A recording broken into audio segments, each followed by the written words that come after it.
The afternoon sun was heavy You and know warm, I can't the let you kind do that made this. the air over the black asphalt of the Oakwood Heights subdivision look like it was shimmering. In his patrol car, parked in the shade of a big oak tree on Sycamore Lane, Officer Derek Finch let out a slow, tired breath. His neck was stiff. He'd been on shift for 10 hours, and the last 4 had been pure stress. A call had gone out about a home invasion over on the west side, a real nasty one. The suspect was still out there. The description was brief but sharp in everyone's mind. A tall black man, wearing a dark hoodie, last seen running toward these nicer neighborhoods.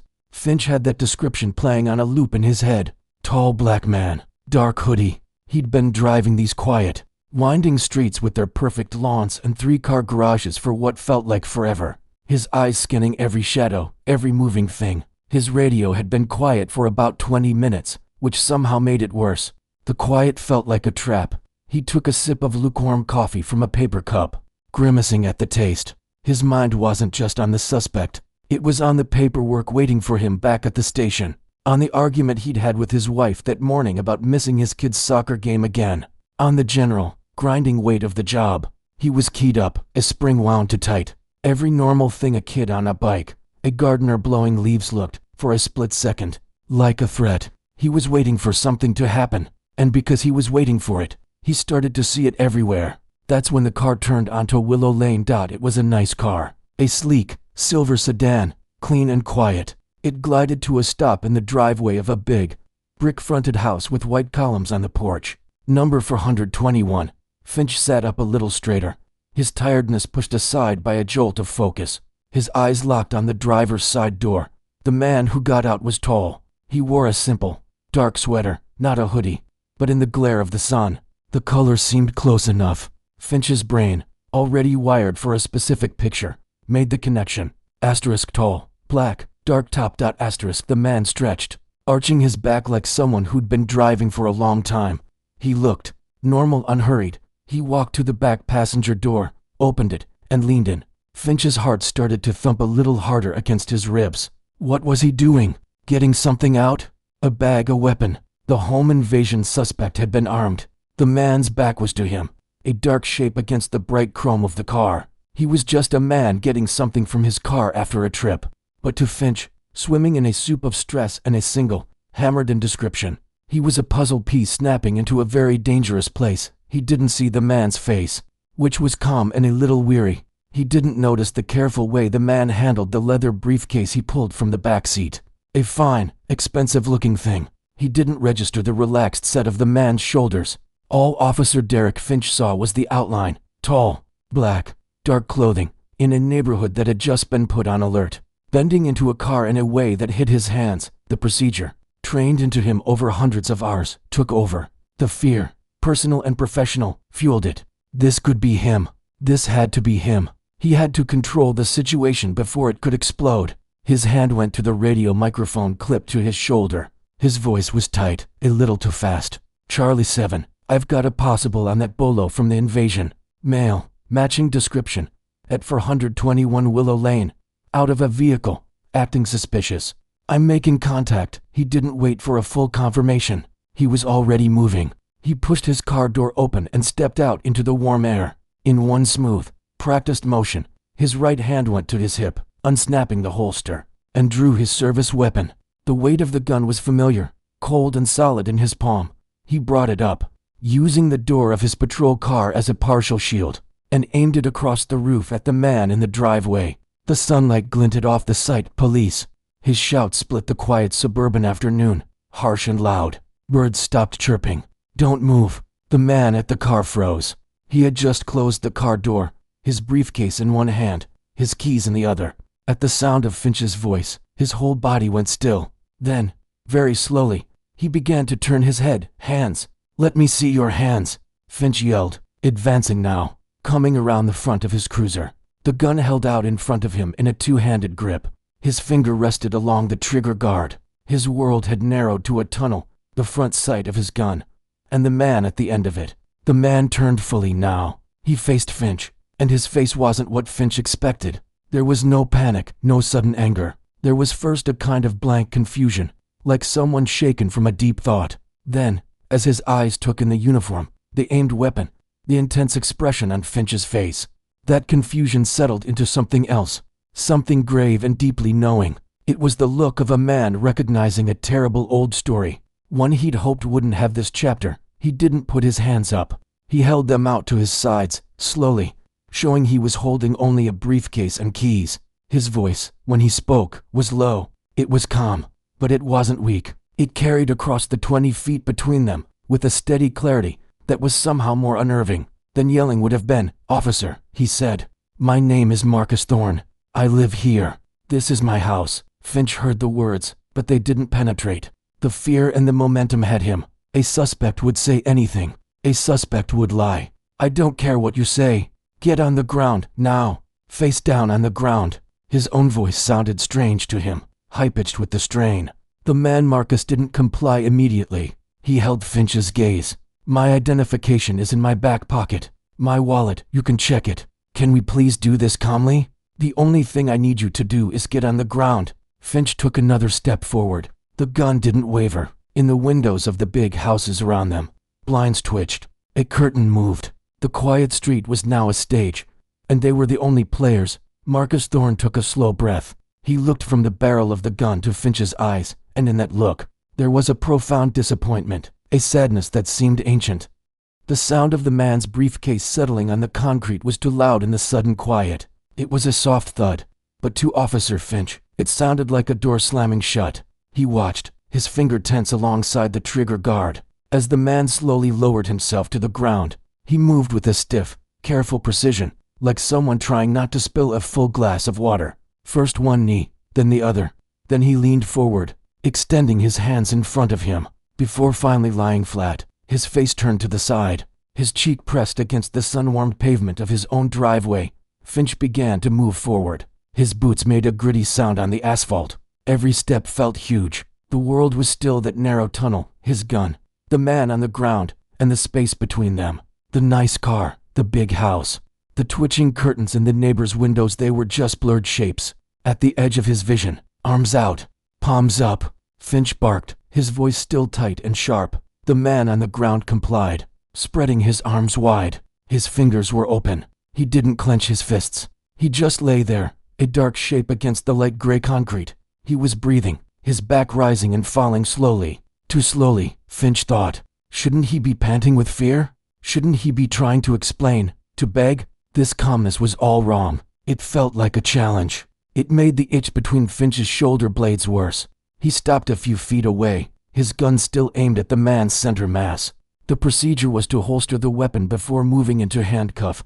But something, the eerie quiet, the man's stillness, the feeling of being watched from all those windows told him to keep it out, to stay in control. "Don't you move a muscle," Finch said, more to hear his own voice than anything else. He glanced quickly at the briefcase. It was just sitting there, brown leather, looking expensive and official. For a second, a sliver of doubt cut through the adrenaline. A home invasion suspect running through backyards wouldn't have a briefcase like that. Would he? Maybe he stole it? Maybe it was from the house he hit. The thought cemented his reasoning again. He had to secure the man, then secure the scene, then check that case. He took another step, closing the distance. He was now standing almost over the man. He could see the neat trim of his hair, the clean line of his sweater collar. He nudged the man's left ankle with his boot. "Cross your feet." Right over left. The man did it, moving with that same infuriating slowness. Finch holstered his gun, the click loud in the air. The physical act of putting the weapon away should have made him feel safer, more in control of the next steps. Instead, he felt exposed. Now it was just him, his hands, and this quiet, compliant man on the ground. He pulled his handcuffs from his belt, the metal links cold in his sweaty palm. He knelt, one knee digging into the pavement beside the man's hip. He grabbed the man's left wrist, pulling it behind his back. The man's skin was warm. His arm was relaxed, letting Finch move it without resistance. Finch snapped the first cuff on. The ratchet sound harsh and final. He reached for the other wrist, and then the man spoke again. His voice was muffled against the ground, but the calm, clear tone was still there. It was like a stone dropped into a shallow pond. "Officer," he said, the word measured, "before you go further, in my right rear pocket, my wallet, my driver's license has this address, and in the briefcase, it's unlocked. There is a folder with my name on it." From the state attorney general's office, Finch's hands froze. The second cuff was open, dangling from the first. He was crouched over the man, his own breathing suddenly loud in his ears. Attorney General's office. The words didn't fully land at first. They were just sounds. Then their meaning started to seep in, cold and slow, like ice water in his veins. He looked from the back of the man's head to the briefcase. A stolen wallet was one thing. A stolen briefcase was another. But a folder from the Attorney General? That wasn't something you just took from a house. That was specific. That was official. A different kind of fear, a cleaner, sharper one, began to push aside the hot, messy fear from before. This was the fear of a mistake, a deep, professional, life-altering mistake. He didn't get a chance to move or think. Another sound cut through the heavy air, the swift crunch of tires and the smooth, powerful idle of a second patrol car pulling in behind his own. The doors opened almost immediately. Officer Chen got out. She was younger than Finch, newer to the force, but she had a stillness about her that he'd never quite learned. She took in the scene with one sweeping glance. Finch kneeling over a prone man in a driveway. The nice car, the quiet, wealthy street, the leather briefcase sitting politely to the side. Her hand rested on her own holster, but she didn't draw. Her eyes met Finch's, and in them he saw a question, and a deep, instant concern. Finch stood up quickly, leaving the second cuff dangling. "Lisa," he said, using her first name without thinking. His voice strained. "It's him. The bolo matches the description. I was securing him." Chen didn't look at him. She looked at the man on the ground. She looked at his clothes, the good sweater, the quality trousers, the polished shoes. She looked at the briefcase. Her gaze was calculating, putting pieces together that Finch had refused to see. The man on the ground spoke again, his voice still calm, but now with an edge of something, not anger, but a firm authority that came from a place of pure certainty. "Officer, my identification, please." Chen moved. She didn't ask Finch for permission. She walked over, her steps careful, and knelt near the man's head, but not too close. She gave him space. "Sir," she said, her voice much lower, much more normal than Finch's had been. "You said your wallet is in your back pocket?" "Yes, right side." "Okay, I'm going to retrieve it. Just stay still for me." Her movements were smooth, professional, but not aggressive. She reached and carefully slipped the wallet from his pocket. It was a simple, black leather billfold, worn but nice. She opened it. Her eyes scanned the driver's license. Finch watched her face. He saw her eyebrows go up, just a fraction. She looked from the license to the house number on the brick column by the front door. 421. She looked back at the license. She closed the wallet and held it in her hand. She didn't stand up. Instead, she looked at the briefcase. "Sir," she said, "you mentioned a folder in your case?" "Yes, it's unlocked." Chen stood. She walked the few steps to the briefcase. Finch wanted to say something, to stop her, to tell her he had this under control.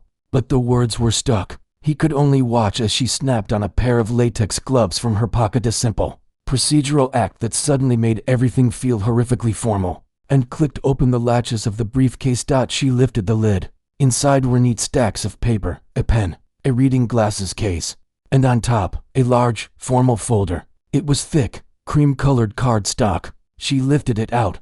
On the front, printed in simple, bold letters, was a name. Below the name, an official seal was embossed into the paper. It was the seal of the state, and below that, in equally bold type, it read, "Deputy Chief, Special Investigations Division, Office of the Attorney General." Officer Chen's face went completely still. Then, slowly, she turned the folder round so Officer Derek Finch could see it. The sun was still warm. The birds had started chirping again somewhere. But for Finch, time stopped. The noise of the world faded into a dull roar. All he could see was that folder. The name, the title, the seal. The cold fear that had been seeping into him now flooded his entire body. His mouth went dry. The weight of his gun on his hip, the feel of the handcuff key in his pocket, the texture of his uniform against his skin, all of it felt alien, like someone else's belongings. He wasn't looking at a home invasion suspect. He was looking at a man who oversaw the people who investigated cops, and he had just pointed his service weapon at his chest, screamed at him, and forced him onto the pavement in front of his own home. The second cuff, still open, swung from the man's left wrist, clicking softly against itself. It sounded like a clock ticking.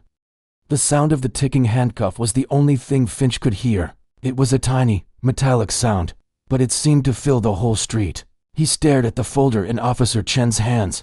The official seal looked like it was burning into his eyes. The title underneath the name made his stomach turn to ice. Deputy Chief, Special Investigations Division. This wasn't just a mistake. This was a catastrophe. Every single thing he had done in the last 3 minutes played back in his head. But now he was watching a different movie. He wasn't seeing a brave officer confronting a dangerous suspect. He was seeing a man, red-faced and yelling, pointing a gun at a calm, dignified person who was just coming home from work. He was seeing himself, kneeling on the ground, roughly grabbing a wrist that belonged to a high-ranking official, who probably knew more about police procedure than Finch ever would. He felt dizzy. The warm afternoon sun felt like a spotlight, hot and shameful on the back of his neck. Officer Chen moved first. She carefully placed the folder back into the briefcase and closed the lid. Her movements were precise, respectful. She then walked back over to the man on the ground. She knelt down again, this time closer. "Sir," she said, and her voice was different now. It was still professional, but it had a layer of something else, respect, and maybe a little bit of apology. "I'm going to remove the handcuff. Just stay still for me." She took the key from her own belt. The man on the ground simply nodded, his head still turned to the side. He didn't speak. The silence from him was worse than any shouting could have been. It was a heavy, waiting silence. The click of the lock opening was loud. Chen carefully freed the man's wrist. She gathered the cuffs and stood up, taking a step back to give him space. She looked at Finch, and her eyes were clear and serious. They said, "This is your mess. You need to fix it." The man on the ground didn't jump up. He didn't get angry. He pushed himself up slowly, first to his knees, then, with one hand on the pavement for balance, to his feet. He moved stiffly. A small patch of dust from the driveway was stuck to the side of his face and on his dark sweater. He brushed at it with his hand, a slow, deliberate motion. Then he straightened his sweater and smoothed it down. He looked at his briefcase, then at his wallet in Chen's hand. Finally, he looked at Officer Derek Finch. Finch felt that look like a physical weight. The man's eyes weren't blazing with anger. They were calm, deep, and utterly knowing. They held a sadness that was older than this moment, and a sharp, intelligent assessment that missed nothing. They looked at the gun on Finch's hip, at his name badge, at his face, which Finch knew was probably pale and sweating. The man reached out his hand, palm up, toward Chen. A simple, silent request. Chen immediately stepped forward and placed his wallet into his hand. "Thank you, officer," he said, his voice still that low, steady baritone. He opened the wallet, not to check if anything was missing, but just to have something to do. A normal action in a situation that was anything but normal. He put the wallet into his pocket. Then he walked over to his briefcase.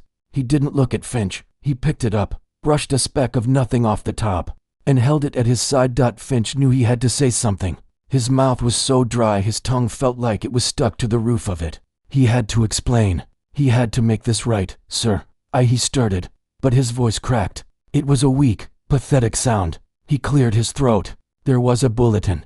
A home invasion.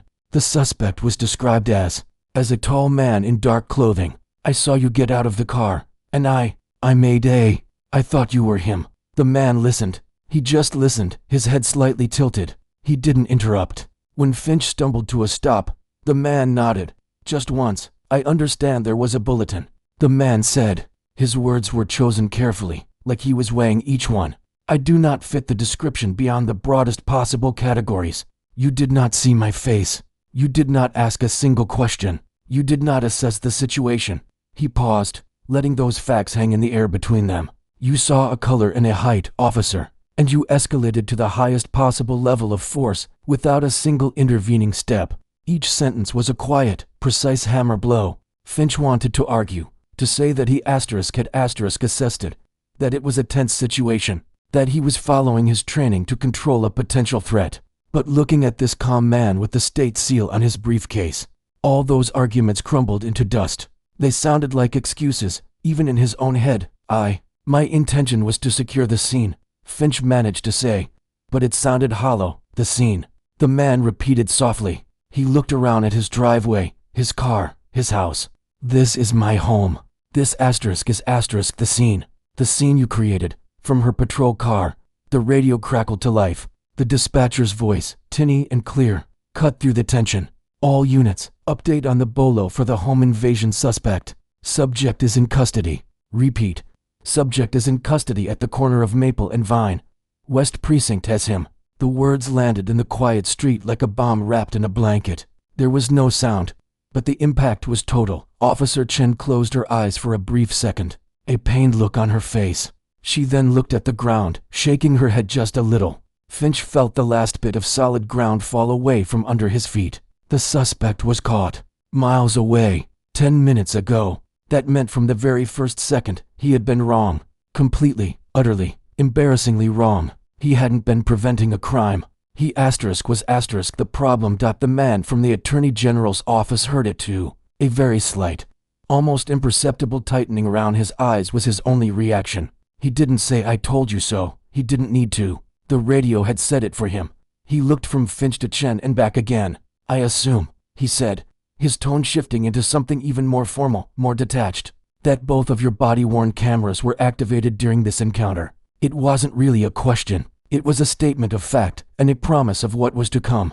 Finch's hand instinctively went to his chest, to the small camera clip there. He had completely forgotten about it. In his mind, he saw the footage it held. He saw himself yelling, gun drawn, his face twisted with aggression. He saw a calm man trying to speak, being forced to the ground. He saw himself ignoring a fellow officer's caution. The video would have no context of his fear, his stress, his long day. It would only show his actions. And his actions looked terrible. "Yes, sir," Officer Chen said quietly. "They were activated." The man nodded. He took a deep breath, as if steadying himself for a task he didn't want to do. "Officer Chen, please note for the record that I am not injured. I am choosing not to make a scene here, on my own property, in front of my neighbors."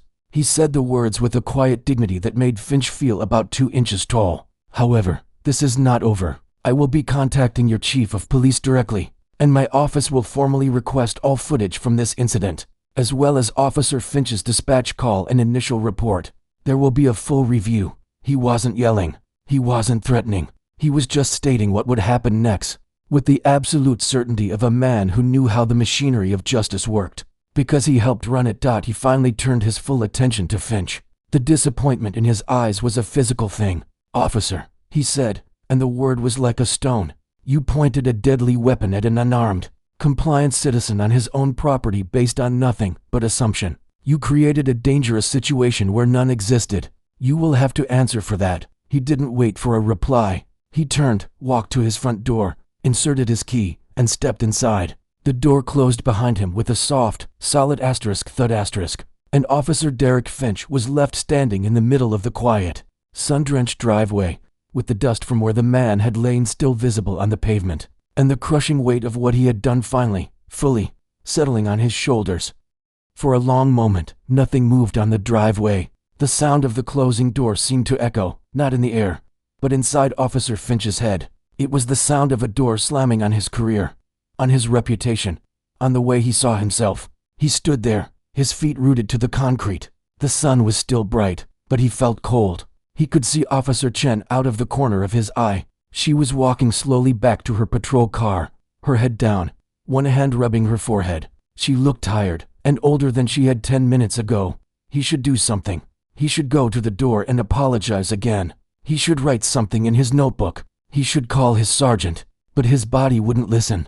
He just stared at the spot where the man had been lying. The dust was still there. He saw the small, scuffed mark from the toe of the man's shoe, evidence of a struggle that never was. From inside the house, there was no sound, no yelling, no phone calls, just a deep, impenetrable quiet. That quiet was worse than any outburst. It meant the man wasn't reacting with emotion. He was acting with purpose. He was probably in his study right now, looking up a direct number, composing his thoughts. The gears of a much bigger machine were starting to turn, and Finch was stuck in them. Officer Chen's voice broke the silence. She was leaning against her car door, her arms crossed. "Derek," she said. Her voice wasn't angry. It was flat, resigned. "We need to call this in. Right now." Finch nodded, a stiff little jerk of his head. His limbs felt like they were made of wood. He walked back to his own patrol car, the movement clumsy. He slid into the driver's seat. The familiar smell of the car, old coffee, stale air freshener, polished vinyl usually felt like his own space. Now it felt like a cage. He picked up the radio microphone. His hand was shaking. He took a deep breath, trying to force his voice to be normal. Charlie 7 to dispatch. Go ahead, Charlie 7. The dispatcher's voice came back, cheerful and unaware. UH. Be advised, my earlier call about the possible bolo suspect on Willow Lane is unfounded. The individual has been identified as a resident. No further assistance needed. Every word tasted like ash. There was a slight pause on the other end. Copy, Charlie 7. Unfounded. You clear? We're clear. Standing by, he put the microphone back in its clip. Asterisk unfounded asterisk. Such a clean, clinical word for the mess he had made. He looked through the windshield. Officer Chen was on her own radio, talking quietly, probably to their direct sergeant. He could imagine the conversation. Asterisk we have a situation. A major misidentification. Involved a civilian from the AG's office. Asterisk he rested his forehead against the steering wheel. The cool plastic felt good. He closed his eyes. Behind his eyelids, he didn't see darkness. He saw the man's face as he turned around. That first look of confused realization. He heard his own voice, screaming, "Get on the ground." He felt the rough grab of the man's wrist. He saw the folder with the seal. A tap on the window made him jump. It was Chen. He rolled the window down. "Sarge is on his way," she said quietly. "He told us not to move, not to talk to anyone, to wait." Finch just nodded. "What did you tell him?" "Enough," she said. She looked at him, and for the first time, there was a flicker of something like pity in her eyes. "Derek, the camera footage. It's not going to look good." "I know," it was all he could say. "What were you thinking?"